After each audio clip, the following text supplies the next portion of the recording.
미국 야구 프로리그에서 역대 홈런왕을 뽑을 때 빠지지 않고 꼭 손에 꼽히는 선수가 있습니다. 누구일까요? 그는 바로 베이브 루스입니다.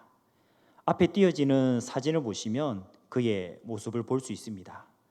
그가 보스턴 레드삭스와 뉴욕 양키스라는 팀에서 총 22년간 선수 생활을 했습니다. 그 선수 생활 가운데 당시로서는 놀랄만한 업적인 714개의 홈런을 기록했습니다. 그리고서 우리는 오늘날 그를 유능하고 대단한 인물로 기억하는데 사실 그에게도 참 겪는 어려움이 많았다고 합니다. 그 중에는 1925년 초에 그의 체중이 120kg에 육박하면서 몸 관리에 실패를 겪었습니다. 그래서 시즌 도중에 쓰러지기까지 했습니다. 심지어는 그가 죽었다는 소문이 돌면서 일부 신문에서 그의 부고 소식을 싣기도 했습니다. 이처럼 그해 베이브 루스는 양키스 선수로는 최악의 시즌을 보내고 맙니다. 그리고 또 우리가 알고 있는 사실 중 하나는 714개의 홈런이라는 기록 이면에는 무려 1330번의 삼진, 그러니까 아웃을 당하기도 했다는 사실입니다. 그리고 무려 병살타를 여러 번 경험하기도 합니다. 이처럼 삼진을 수없이 당하고 힘든 슬럼프의 기간을 겪기도 했지만 그는 다시 일어나 자리를 훌훌 털고 홈런 왕으로서의 자리를 지킵니다. 야구 선수 베이브 루스와 같이 오늘날 믿음을 가지고 나아가는 그리스도인 하나님의 백성에게도 슬럼프가 다가옵니다. 실패하여 넘어질 때가 종종 있다는 사실입니다.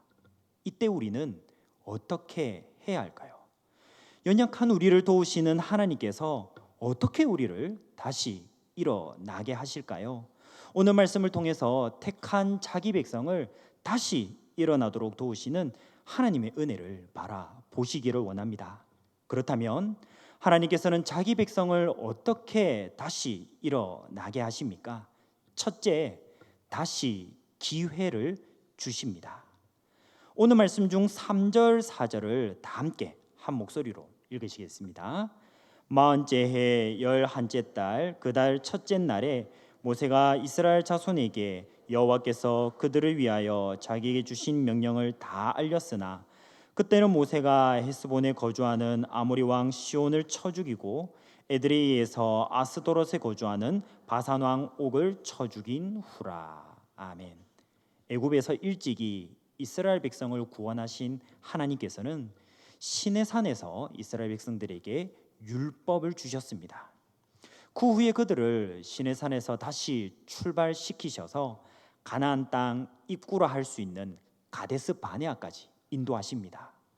거기서 12명의 사람을 가나안 땅으로 보내어 땅을 정탐하게 하셨습니다. 하나님께서는 이 정탐을 통하여서 이스라엘 백성들이 약속의 땅을 직접 보고 그 약속에 대한 땅에 대한 기대감을 더욱 갖기를 원하셨습니다. 하지만 그중 10명의 부정적인 평가, 그리고 그 부정적인 평가에 더욱 동조한 백성이 그만 하나님의 말씀에 반역하고 말았습니다. 그 결과 이스라엘 백성들은 어떤 결과를 맞이합니까? 그 주변 광야에서 약 40년에 가까운 세월을 허비하고 방황합니다. 가데스 바니아에서 곧바로 순종함으로 들어갈 수 있었던 그 가나안 땅에 들어가지 못하고 주변 지획만 배회하고 말았던 것입니다. 그동안 출애굽 1세대들은 하나님께서 말씀하신 대로 대부분 광야에서 죽고 말았습니다. 이러한 역사는 하나님 나라에 많은 군대가 아니라 좋은 무기도 아니라 하나님의 말씀에 순종함으로만 들어갈 수 있다는 사실을 우리에게 잘 보여주고 있습니다. 이처럼 이스라엘 백성, 곧 사람은 실패했지만 하나님의 계획은 실패하지 않습니다. 왜냐하면 하나님께서는 여전히 이스라엘 백성을 포기하지 않으셨기 때문입니다. 하나님께서는 모든 것이 열악하고 부족한 광야 한가운데서도 출애굽 2세대들을 지키시고 보호하시고 양육하셨습니다. 출애굽 2세대를 중심으로 요단 동편의 아모리아 왕 시혼과 바산 왕 옥의 군대를 물리치고 그들의 땅을 차지하게 하십니다. 이 승리를 통하여서 이 출애굽 2세대 곧 하나님의 택한 이스라엘 백성은 하나님의 말씀에 순종할 때 약속의 땅도 차지할 수 있으리라는 확신을 가졌을 것입니다. 비록 과거 40년에 가까운 세월이 지났지만 하나님께서는 이처럼 새로운 세대를 약속의 땅에 다시 서게 하십니다. 그 땅에 다시 들어갈 준비를 시키셨다는 사실입니다. 곧 실패했었던 이스라엘 백성들을 회복시키셔서 다시 약속의 땅에 서게 하십니다. 곧 이스라엘 백성들에게 다시 기회를 주시는 하나님의 은혜를 바라봅니다.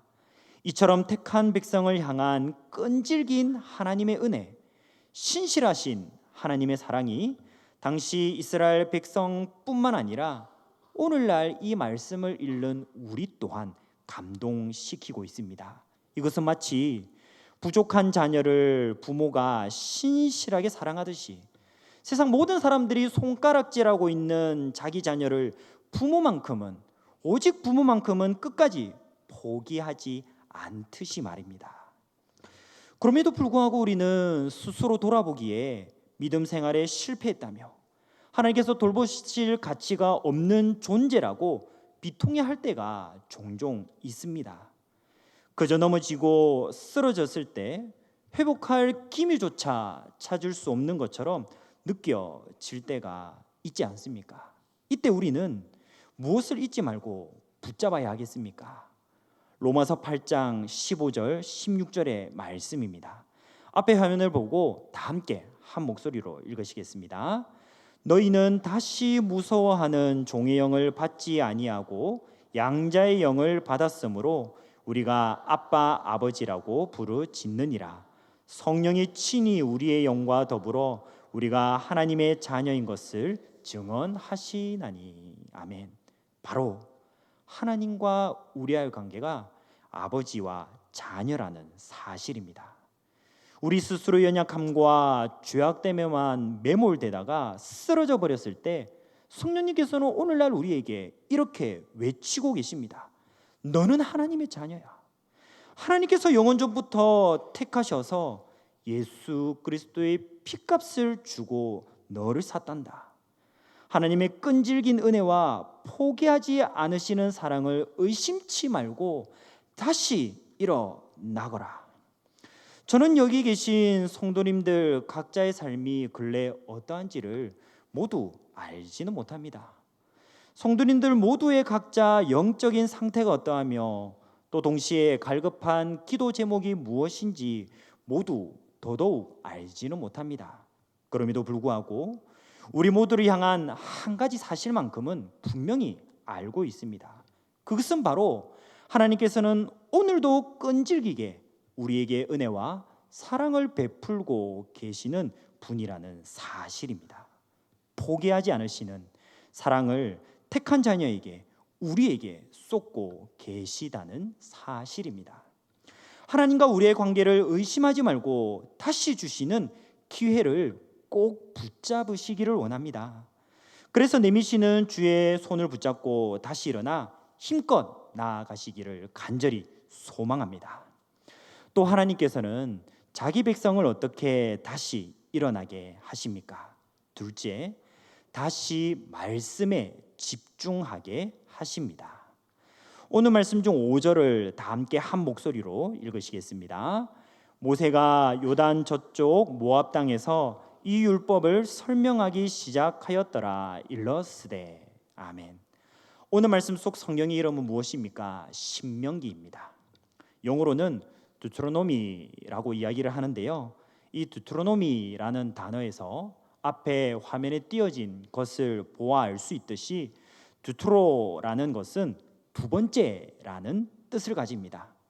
또 뒤에 이어지는 노미는 법을 뜻합니다. 곧 두트로노미라는 이 성경은 법을 두 번째 말하다라는 뜻입니다. 한글 성경은 동일한 맥락에서 거듭 신 그리고 명령 명이라는 한자를 가져와서 신명기라고 부르고 있습니다.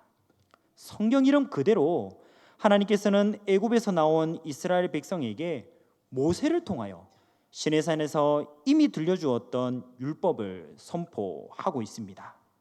그런데 광야에서 처음 율법을 들었던 세대가 그만 죽고 말았습니다. 그러니 모세가 모압 평지에서 다음 세대인 출애굽 2세대에게 율법을 설명한 일은 두 번째가 됩니다. 오늘 5절 말씀 속 설명하다라는 단어는 잘 이해하도록, 명료하도록 풀어 설명하다라는 뜻을 가집니다.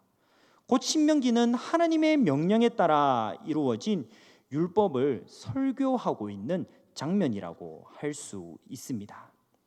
그런데 모세는 왜 모압 평지에 출애굽 2세대와 도착했을 때 율법을 다시 한번 두 번째로 길게 설명하고 있습니까? 첫 번째 이유는 출애굽 2세대가 시내산에서 부모 세대에게 선포되었던 그 율법을 제대로 듣고 배울 기회가 없었기 때문입니다. 그래서 유일한 출애굽 1세대였던 모세가 죽기 전에 듣고 배울 필요가 있었습니다. 또 두 번째 이유는 출애굽 2세대가 이전 세대의 불순종을 되풀이하지 않기 위함입니다. 이처럼 모세가 다음 세대만큼은 곧 약속의 땅으로 들어갈 출애굽 2세대만큼은 불순종으로 인한 안타까운 상황을 맞지 않기를 간절히 원하고 있습니다. 그리고 마지막 세 번째 이유는 무엇입니까? 출애굽 2세대가 이제 약속의 땅으로 들어가 그곳에서 율법대로 살기 위함입니다. 모세는 가나안 땅이 보이는 요단 동쪽 이 모압 평지에서 율법 곧 하나님 나라의 법을 잘 지키도록 외쳤습니다. 하나님의 법을 잘 지켜 하나님 나라를 세우고 누릴 수 있도록 설교한 것입니다. 곧 하나님께서 기뻐하시는 삶을 살고 다시 일어나 나아가기 위해서는 말씀을 제대로 듣고 그 말씀대로 사는 일이 꼭 필요합니다. 무엇보다도 누가 뭐라 해도 말씀에 다시 집중해야 한다는 사실입니다. 드넓은 망망대해를 항해하는 배가 있습니다. 그 배의 선장은 출항 전 만반의 준비를 갖추었을 것입니다. 그런데 예기치 못하게 맞닥뜨린 태풍과 이 풍랑의 위력은 배를 충분히 뒤집어 놓기에 맞닥뜨렸습니다. 비바람이 거세서 한치 앞을 내다볼 수 없고 칠흑같이 어두운 밤은 배가 나아갈 바를 전혀 종잡지 못하게 만듭니다. 그럼에도 불구하고 배의 선장은 고민하지 않고 목적지를 향해 변함없이 나아갑니다. 그리고 결국 끝내 배는 무사히 목적지까지 도착할 수 있었습니다. 태풍과 풍랑을 만났지만 배가 목적지까지 갈 수 있었던 이유는 과연 무엇이겠습니까? 바로 선장에게는 가야 할 방향과 목적지가 어딘가를 알려주는 레이더와 나침반이 있었기 때문입니다. 또 그 방향이 옳다는 것을 알려주는 등대의 불빛이 또한 저 멀리 배를 향해 선장을 향해 비춰지고 있었기 때문입니다. 오늘날 신앙을 가지고 믿음 생활하다 쓰러져 넘어져 있는 하나님의 백성이 다시 일어날 수 있는 비결은 무엇이겠습니까? 바로 우리가 다시 일어나 나아갈 방향을 찾는 데 우선 있습니다. 그리고 하나님의 백성이 나아갈 방향은 하나님의 말씀에서 찾을 수가 있습니다. 하나님께서는 말씀을 통해 우리의 구원과 믿음 생활에 필요한 모든 것을 주셨습니다. 곧 말씀은 하나님께서 우리에게 주신 가장 좋은 선물이라는 사실입니다. 이처럼 좋은 선물을 받았는데도 그것을 활용하지 않는다면 선물을 준 이의 마음은 어떠하겠습니까? 하나님을 사랑하는 사람은 하나님께서 주신 선물, 이 말씀에 집중하기 마련입니다. 하나님의 말씀에 집중하는 사람은 하나님의 말씀을 따라 아름다움을 닮아가도록 기도하기 마련입니다. 말씀에 집중하며 기도하는 사람은 그 말씀과 기도한 대로 살아가고 순종하기 마련입니다. 그래서 말씀에 집중함으로 다시 일어나 하나님 나라의 선한 일을 감당하는 우리 모두가 되시기를 간절히 소망합니다. 또 하나님께서는 자기 백성을 어떻게 다시 일어나게 하십니까? 셋째, 다시 사명을 붙들게 하십니다. 오늘 말씀 중 8절을 다 함께 한 목소리로 읽으시겠습니다. 내가 너희의 조상 아브라함과 이삭과 야곱에게 맹세하여 그들과 그들의 후손에게 주리라 한 땅이 너희 앞에 있으니 들어가서 그 땅을 차지할지니라. 아멘. 모세는 출애굽 제2세대에게 본격적으로 율법을 설명하기 전에 호렙산, 곧 시내산에서 그들의 부모 세대에게 전달되었던 하나님의 가장 중요한 명령 한 가지를 전합니다. 그것은 바로 하나님의 약속의 땅에 들어가라는 명령입니다. 이스라엘 백성은 앞서 시내산에서 하나님의 나라의 법을 받고 성막을 만들며 1년이라는 시간을 보냈습니다. 그 후에 하나님께서는 다시 약속을 땅 향해 출발하도록 명령하셨습니다.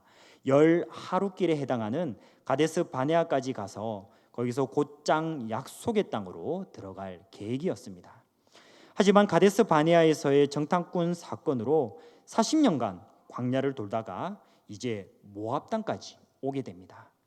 이처럼 모세가 이전의 정복 명령을 출애굽 2세대에게 다시 언급하고 있는 이유는 무엇입니까?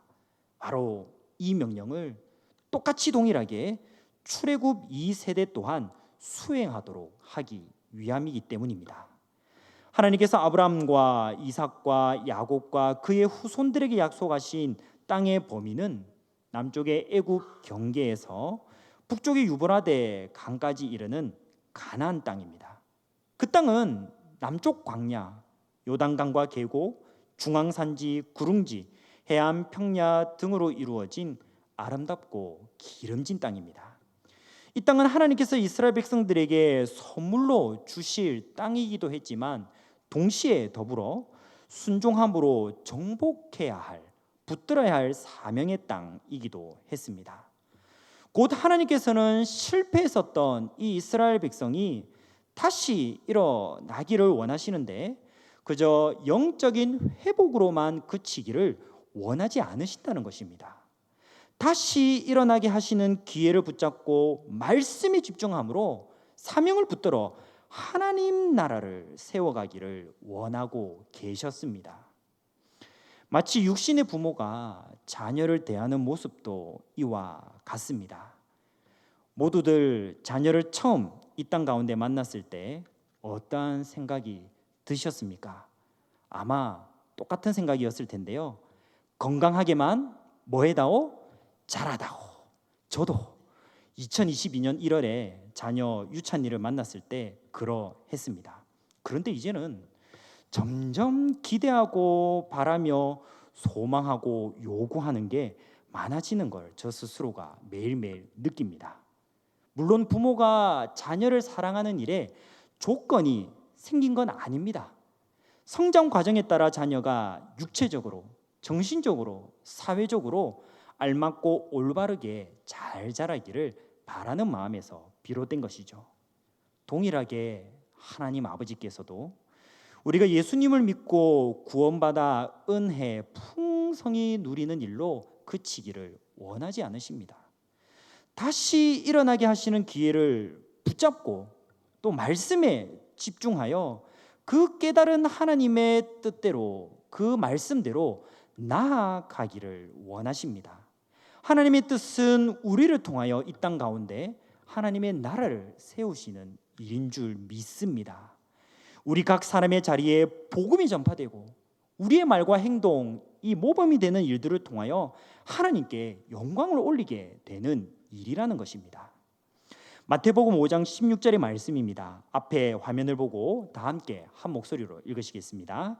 이같이 너희 빛이 사람 앞에 비치게 하여 그들로 너희 착한 행실을 보고 하늘에 계신 너희 아버지께 영광을 돌리게 하라.